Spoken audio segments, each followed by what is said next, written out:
السلام علیکم دوستانو د مستر افغان چینل ته ښه راغلاست. present continuous tense حال جاری زمانه. present continuous tense حال جاری زمانه. definition تعریف د present continuous tense. It shows an action which is happening right now. Present continuous tense حال جاری زمانه. It shows an action which is happening right now. دا ښایي یو عمل کوم چې همدا اوس جاری وي. دې ته present continuous tense وایي.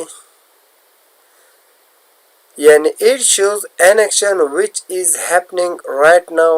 دا ښایي یو عمل کوم چې همدا اوس جاری وي. نوٹ یادونه په دې زمانه کې یعنی په دې حال جاری زمانه کې د فاعل یعنی سبجیکټ نو وروسته کومکی فعلونه دوستانو له موږ سره دي is are am. دا د present continuous tense حال جاری زمانه کومکی فعلونه دي. نو دوستانو په دې زمانه کې د فاعل سبجیکټ نو وروسته کومکی فعلونه is are am استعمالیږي او د فعل یعنی ورب سره ing اضافه کوو. لکه شي دا دوستانو یو سبجیکټ د هغه وروسته له موږ سره کومکی فعل د is یعنی is موږ سره استعمالوو یا سره کارول کیږي. she is cooking food. لکه څنګه چې موږ ویل فعل له موږ سره یو عمل هغه کوک ته پخول دی. نو په دې کې موږ دوستانو ing ور اضافه کړي. لکه she is cooking food. هغه اوس خواړه پخوي.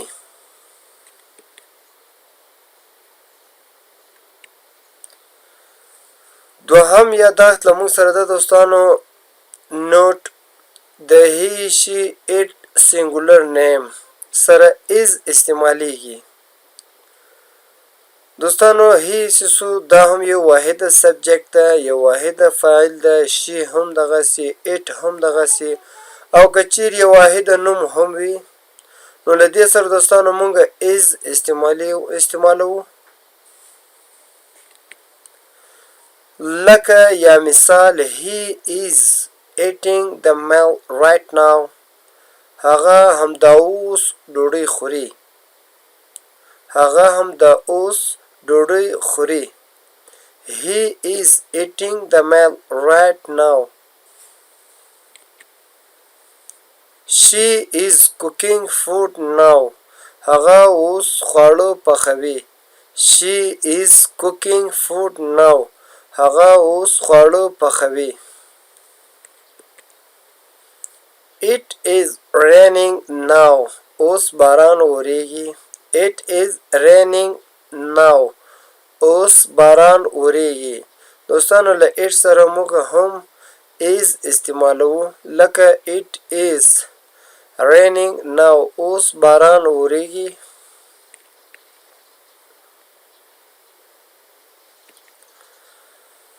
او د you we they plural name سره are استعمالیږي. دوستانو که you وي we وي they وي. you یعنی تاسو یا ته، we یعنی موږ، they یعنی دوی. plural name احمد، محمود یا خان. دوستانو دا نومونه دي دا جمع راځي plural راځي. نو له دې سره موږ are استعمالوو یا are استعمالیږي. you are painting the room now. you are painting the room now. ته اوس اتاق رنګ کوې. you are painting the room now. دوستانو are موږ له you سره کارو. لکه you دا هم یو فاعل ده، یو سبجیکټ ده. نو له هغه وروسته are موږ استعمالوو. paint ing مو هم ور اضافه کړي. لکه painting the room now. ته اوس اتاق رنګ کوې. we وی یعنی موږ دوستانو دا هم یو جمع فاعل ده. We are painting the room now. موږ اوس اتاق رنګ کوو. We are painting the room now. موږ اوس اتاق رنګ کوو. They are swimming in the pool now. دوی اوس په حوض کې لامبو وهي. They are swimming in the pool now. دوی اوس په حوض کې لامبو وهي. They are swimming in the pool now.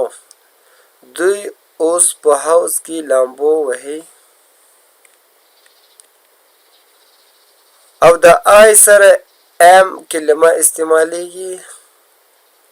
او د آی سره د ام کلمه استعمالیږي. لکه آی یعنی I am cooking food now. زه اوس پخلی کوم یعنی زه اوس خواړه پخوم. I am cooking food now. زه اوس پخلی کوم. I am working now. زه اوس کار کوم. I am working now. زه اوس کار کوم. دوستانو له آی سره موږ د ام توری په پریزنټ کانټینیوس ټنس کې کاروو یا استعمالوو. I am drinking water now. I am drinking water now. زه اوس اوبه څښم. دوستانو دا و د نن ورځو درس. الله دې وکړي ستاسو د خوښ ګړ ګرځېدلی وي. که چیرې داسې وي چې تاسو زموږ په چینل کې نوي یاست چینل د سره لایک سبسکرایب او شیر کړئ.